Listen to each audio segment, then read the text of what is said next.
Ian Garry versus Geoff Neal. Who's going to win this fight? Well, let's look at their latest performances in which Ian Garry fought Daniel Rodriguez, in which Ian Garry TKO'd Daniel Rodriguez in round 1. Nelson go away earlier this year. Head kick from Garry.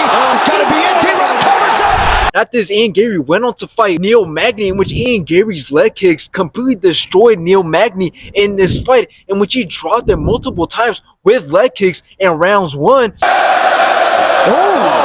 And again in round 2, Ian Garry landed many leg kicks on Neil Magny. And there it is again. Neil's real hurt. And again in round 3, Ian Garry landed many kicks to the head.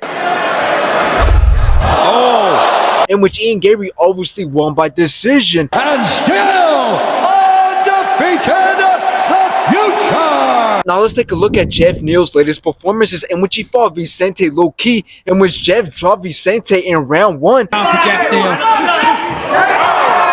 And then knocked him out in round 3. How is Lucas? That's gonna do it!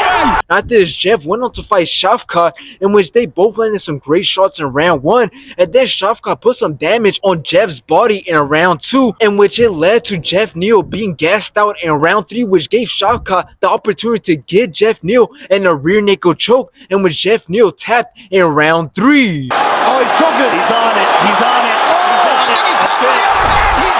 Now, I'm a bit worried for Ian Garry here, as I do think he's at risk of losing his undefeated record, as I do think it's a little too soon for him to be fighting Neal, because yes, Shafkat was able to get the job done, but at the same time, it wasn't an easy fight, and Shafkat is levels above Ian Garry, but at the same time, it is a much better fight for Ian Garry, even if he's taking a risk, because it wouldn't be as entertaining if he was fighting somebody who was at a lower rank than him. And this brings me to my other point when talking about ranks, as Ian Garry is ranked number 10, and Geoff Neal is ranked number 8, so this makes a lot of sense that he continues to go down this path, that he slowly but surely fights fighters who are a bit better than him, but at the same time, he's not taking a massive gap. It's much better than him fighting somebody who's at a lower rank than him, because at that point, there's no benefit to him. But in the end, although Ian Garry is on the right path, it's definitely clear that he's not the favorite in this fight, or at least shouldn't be the favorite, because as it stands, Geoff Neal is levels above Ian Garry. Maybe they're not too far apart when it comes to ranks, but as of skills and fighting abilities, he's definitely on top of Ian Garry. So for this reason, I could see Ian Garry witness his first loss, and maybe even by knockout.